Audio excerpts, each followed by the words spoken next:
Thank you, Mr Speaker. And I know, Mr Speaker, you understand what a caring kind of guy I am. And I'm starting to get worried, Mr Speaker, about the well-being of the entire Labor front bench because, Mr Speaker, they're obsessed. They're obsessed. They're absolutely obsessed with the Leader of the Opposition. Now, it's 6 months until the next federal election is due to be held, and they've given up governing. And their obsession with the Leader of the Opposition is evident every day in this place. Forget about Labor's light on the hill. Forget about Bob Hawke's famous pledge. I think it was that by 1990 no Australian child will be living in poverty. It's now clear, Deputy Speaker, by 2025 no Australian child will be living without a three-word slogan. Because, as we've seen in question time, as we've seen all this week, Labor has given up on governing and is now completely focused on three-word slogans and regurgitating the attack lines, the negative points that come up in their focus group hearings. They've given up on any attempts at vision, any attempts at hope or optimism and aspiration. But, Deputy Speaker, no child will be living without a three-word slogan is this government's plan for Australia's future, because they strut to the dispatch box, they strut up here, and now they claim that cost of living is now their #1 priority. After wasting more than $400 million, tearing Australians apart with a vanity project otherwise known as a voice, it's embarrassing to watch, Deputy Speaker, because those of us who live in the regions understand there are many skill shortages in Australia today, but the biggest skill shortage in Australia today is in the cabinet room of the Australian Labor Party. I'm disappointed the member for Moreton's leaving the place, because at least if he was in the cabinet room, there'd be a little bit of skill injected in the room. But the biggest skill shortage in the Australian continent today is the Australian cabinet suffering a severe lack of skills, and even the poor old member for Moreton couldn't get a game there. So instead of developing policies and making Australia stronger and safer, this cabinet has been turned into a three-word slogan factory. Now, we have before us, Deputy Speaker,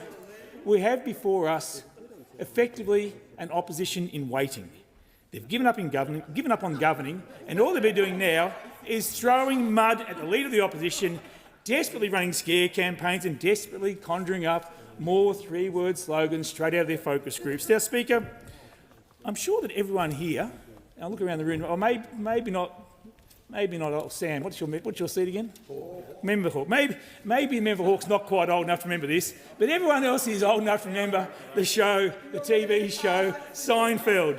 Everyone remembers the show Seinfeld. There's one very famous episode in Seinfeld where Jerry and George pitched their ideas to a TV producer to develop what they call a show about nothing. Now, sadly, when it comes to regional Australia, we are living through a Seinfeld government at a federal level. It's been a show about nothing, and regional Australians are worse off. This Seinfeld government has failed to deliver for local communities.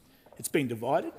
It's been distracted by a Canberra knows best attitude and has no interest in our local communities. They don't believe in localism. They don't trust us in the regions to make decisions that benefit our communities. Now, Deputy Speaker, I really only need to consider the performance of the Minister of Infrastructure and Transport to demonstrate that this Seinfeld government has built nothing. Now, the Minister of Infrastructure and Transport, otherwise known as the Minister for Ribbon Cutting, wasted her first year in office, and then after wasting her first year in office, the Minister for Ribbon Cutting decided she needed a 90-day infrastructure review to decide on her future priorities. Now, the only problem with the Minister of Infrastructure's 90-day review is it took 200 days. The 90-day review took 200 days. This minister is the only person on the planet who would take 5 minutes to make 2-minute noodles. 200 days for a 90-day review.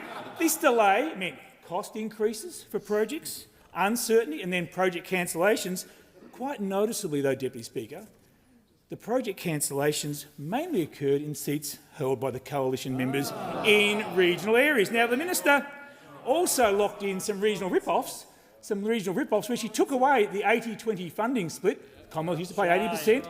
State governments pay 20% for regional projects. Now it's all 50-50. So we get less in regional areas as a direct result of this minister's decision coming out of her 90-day, 200-day review. So, Deputy Speaker, on top of the cuts to regional transport projects, the government has also failed, and this is quite extraordinary, the government has also failed to build a single project under its Growing Regions program. Remember that program? $600 million for a program to build projects in regional Australia. It took more than 2 years to even call for nominations, and now, after 2.5 years, work hasn't started on a single project under the Growing Regions program.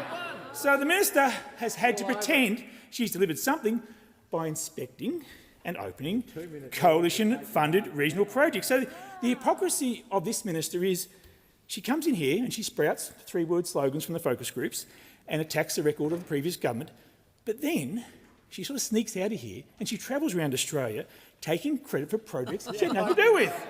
So during the sitting week, she's in here shouting the warrior for Labor, dispatch box, making these false claims about chaos and everything else she thinks went wrong during the coalition government. But then, when she gets out of here, she's off travelling around Australia, cutting ribbons, unveiling plaques and issuing press releases, taking credit. Now, Deputy Speaker, you don't take my word for it. You don't have to take my word for it, because I just have to look at the minister's own press releases. So this one's one of my favourites.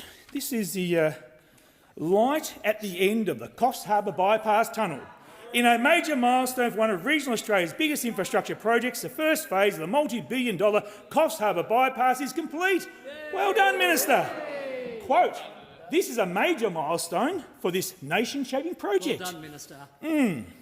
During consultation ahead of the project in 2016, the people of Coffs Harbour were very clear they wanted tunnels instead of cuttings. It's great to see progress in bringing that to fruition. Oh, but Deputy Speaker, in 2019, the minister was the shadow minister who failed to back the project in the first place. The member for Cowper fought like a Trojan to get the work done. He doesn't even get a mention in the press release.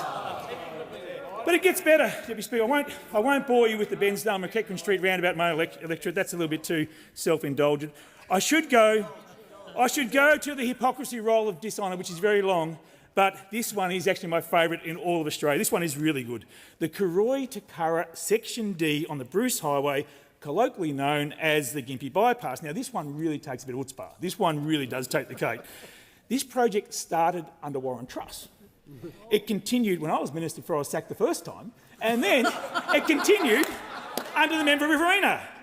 But throughout all this, the constant advocacy by the member for Wide Bay fighting for this project has been exemplary. Now, what you see on this press release, though, Deputy Speaker, is the Albanese and Queensland government-funded Gympie Bypass has opened the traffic, a significant improvement for residents with heavy vehicles no longer needing to travel through Gympie. All true. And the quote from the Prime Minister himself: this vital infrastructure project has been a long time coming for the locals and visitors who travel through the Gympie region. And the Minister, the Gympie Bypass opening to traffic today is a monumental achievement by the Australian and Queensland governments, but she didn't put any money into it. It was funded entirely by the previous coalition government. Now, Deputy Speaker, there are more. I probably won't quite get to the... oh, we will. The Minister for Regional Development and Local Government, the Minister opposite, the Minister for... oh, this is a beauty too. Here she goes. She's in WA. She's announced $800,000 for a childcare centre, and the Minister for Local Government, quote, it's fantastic to see local-led projects progressing and to discuss the Shire of Mura's forward priorities, because when we work together, we get the best outcomes for our regional communities. $800,000 for a childcare centre, fantastic, under the local roads and community infrastructure program. The Minister loved the program so much, she voted to abolish it. It's gone. The entire $800,000 came from the previous government. So, Deputy Speaker, regional Australians aren't easy to fool. They can smell the bull dust from those opposite from a mile away. In just a few months' time, regional Australians will only need to ask themselves a few questions, a few simple questions when it comes to judging this government. First question, am I better off under this Prime Minister? No. Is my family better off? No. Is Australia a safer and better place to live? No. Now, do I feel positive about the future of my community under the leadership of this Prime Minister? I'm afraid the answer is going to be no to all those questions, because the cost of everything is going up and we will be even worse off under a Labor Greens government in the future. So, Deputy Speaker, we have a government which is focused on 3-word slogans more focused on three-word slogans than it is on the future of the Australian public.